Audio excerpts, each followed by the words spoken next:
welcome back to the Law of Attraction podcast. Fucking hell. My brain's not working properly. Let me start that again.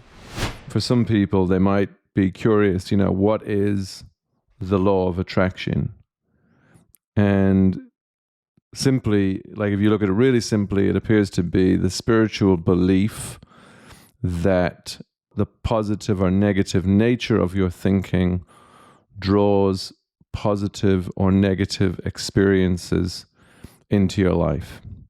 And probably the most famous book around the law of attraction is The Secret by Rhonda Byrne, and which was also turned into a movie, I think, which was really it kind of brought this into mainstream thinking and mainstream consciousness, this idea of, the nature of what you hold to be true in your mind has a distinct impact on what you draw into your world.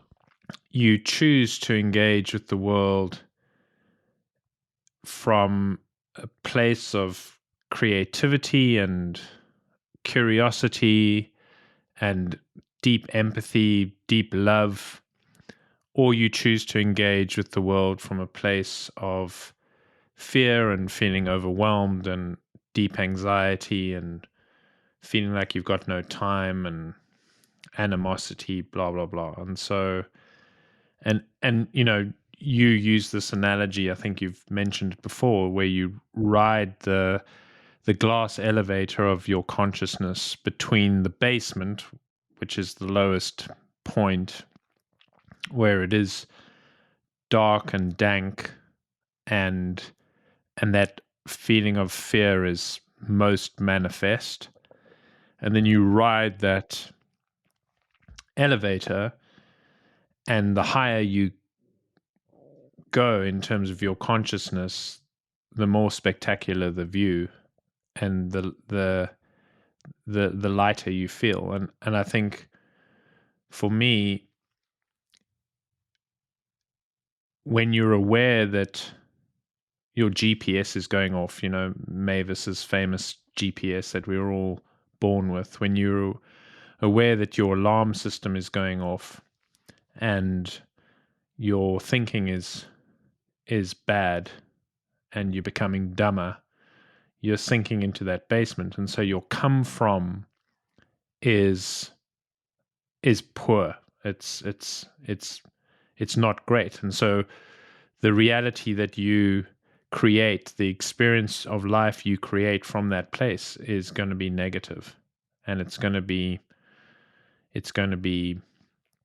shitty.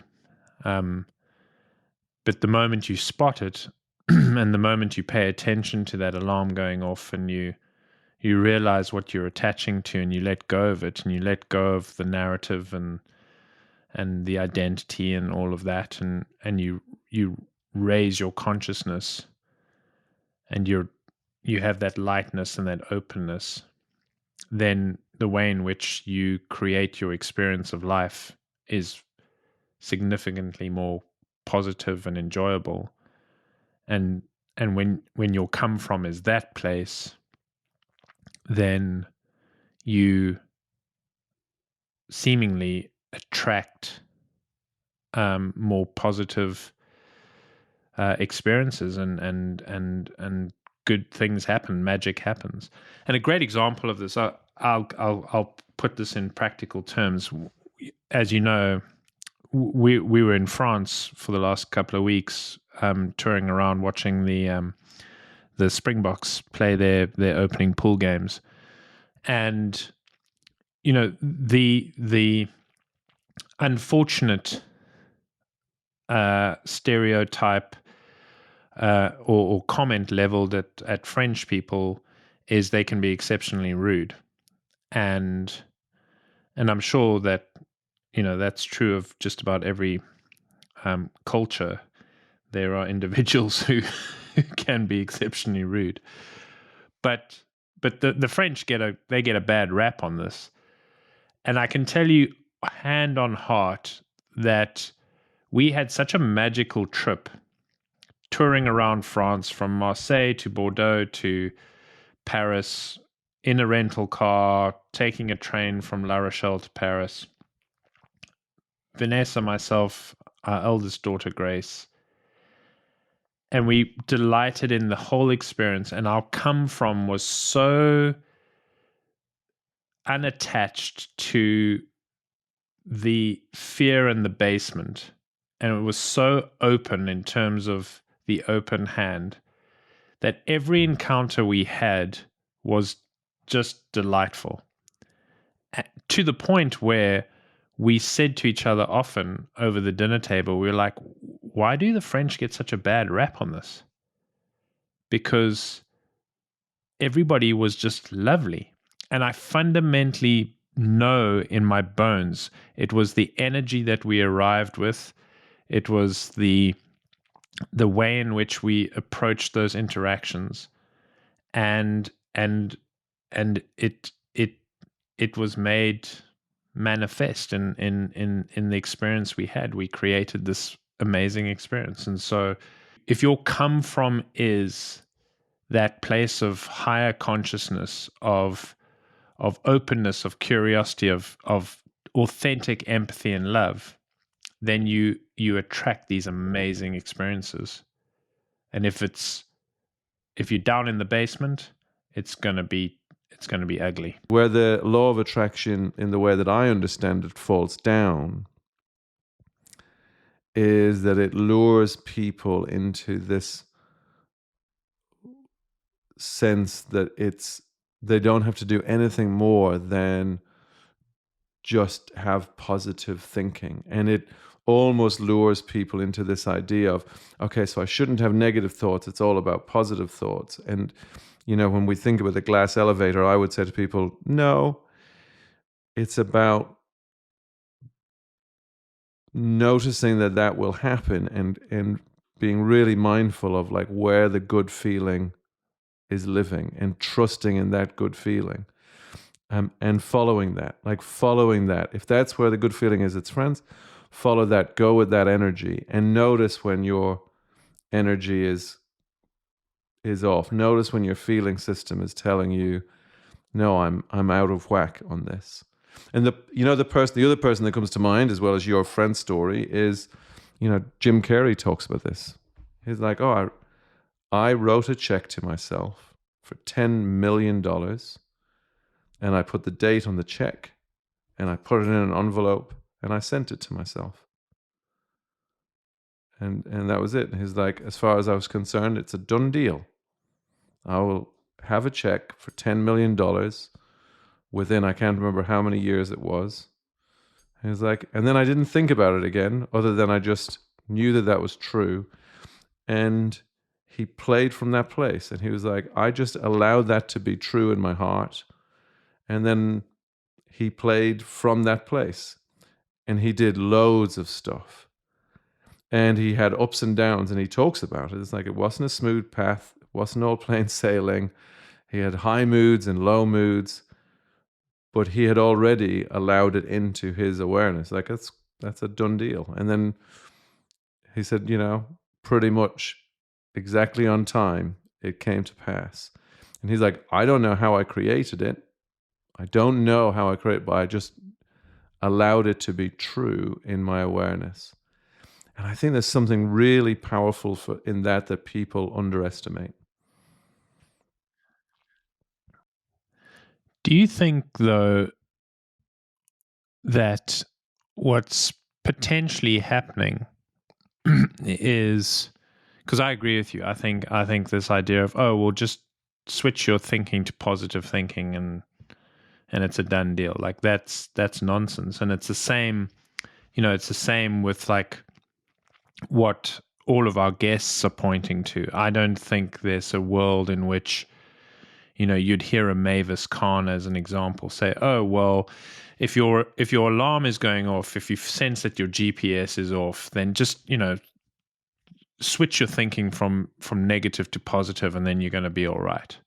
It's like, no, it's stop thinking, like detach from your thinking and just sit quietly and see what emerges, see what insights emerge, because the the divine engineering and the wisdom of the universe is then allowed to come through, because, and I guess one of the principles here is nature hates a vacuum. So the the wisdom flows into this quiet space, and you operate from there. And so what I experience on a personal level, whether it's the trip to France or it's the desire to travel more, and the weird and wonderful way in which that's manifesting itself for me, is I, rather than spend a lot of time thinking about how I'm going to make that happen, it's more a case of saying, I want that to happen, kind of like Jim Carrey writing that check. Like, I want to get a check for $10 million one day. I don't know how it's going to happen, and I'm going to surrender it. And because I surrender it, and I allow the wisdom of the universe to flow into the space that would have been occupied by my incessant thinking and noise in my head, things emerge and insights emerge, and I go, oh shit, I could do that. I could go and live in Spain for a month during the shitty Boston winter, and I could access these companies that I'm doing all this exciting work with, and it would just be so much more convenient, and actually I can afford to do that. I'm going to go do that. And then when you're sitting on the porch in Spain and you're staring out at the Mediterranean, and you just finished your Zoom call with whoever, and you've had a great call, and you're feeling on top of the world, you're like, oh my God, I'm making it happen. It's happening. And for me, it's that interesting. I think, and this maybe goes to the heart of Bren's question, is like, what's the practice there? The practice is actually, it's realizing what you want and having a sense and a courage to then surrender it and operate from a place of curiosity and creativity, and allow it to come into being, rather than trying to make it happen. I think when you touched on the practice, you said something in the way you described it's really important. It's not about the how, it's about the what. And for most people, like when you said realize what you want, like that is one of the things that that people underestimate, and they don't slow down enough often to go, what is it that's alive in me? Like, what's showing up in my awareness, like as a desire, as a want? Like, things show up. And for a lot of people, the very thing that they do when they show up is tell themselves that that's not possible, because they don't know how. And they shut it down. They push it back down inside themselves, or they push it away. And they're like, no, I've no idea how that would happen, so that mustn't be a good idea.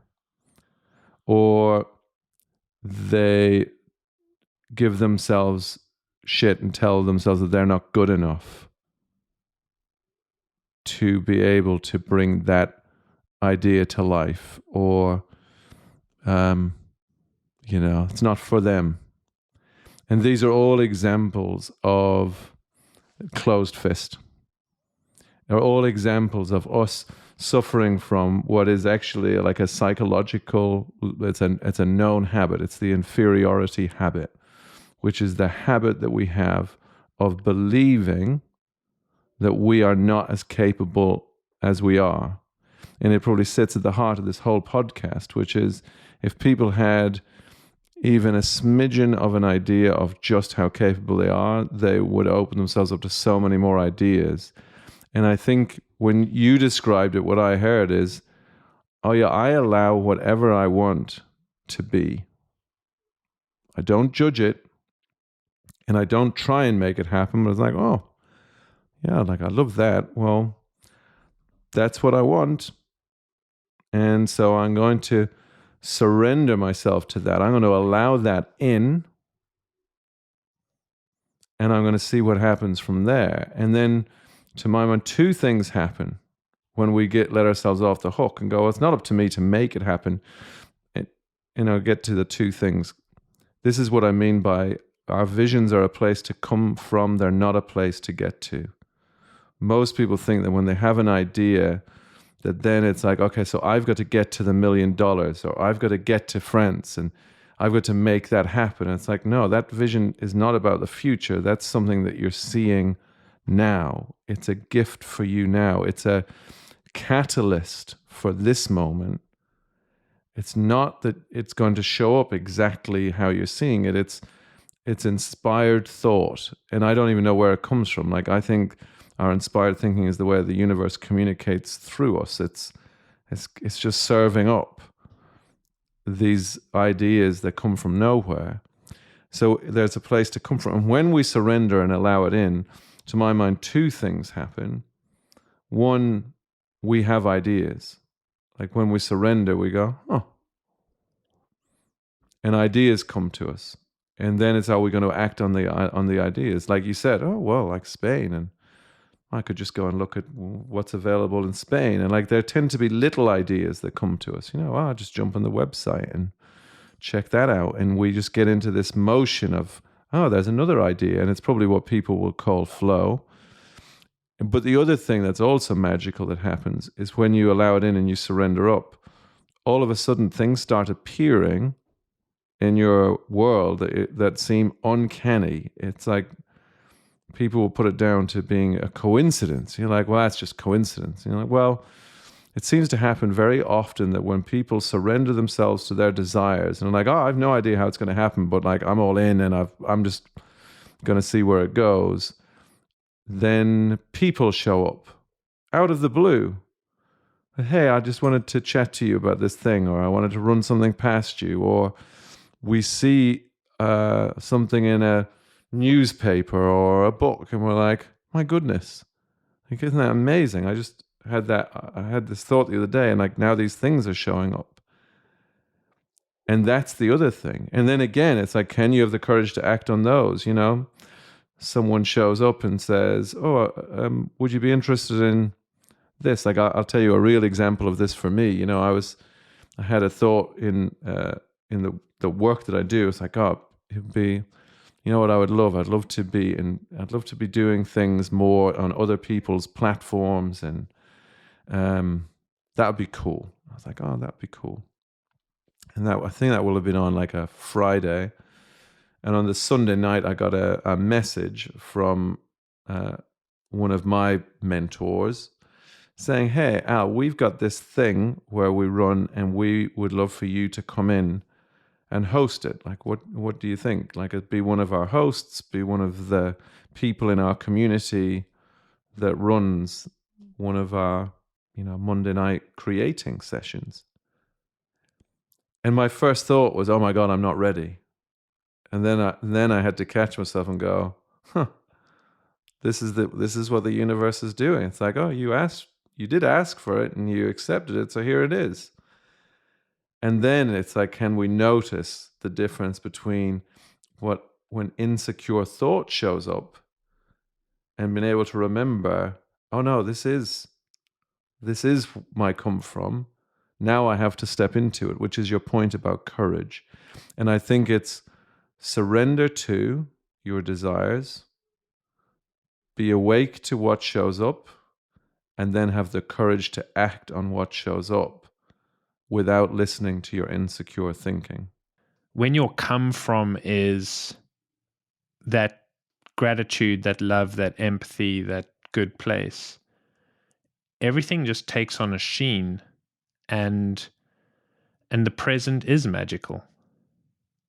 And so whatever you were trying to manifest, whatever you were trying to attract, by being present to the journey, to the steps that you're taking, it can't but help be magical.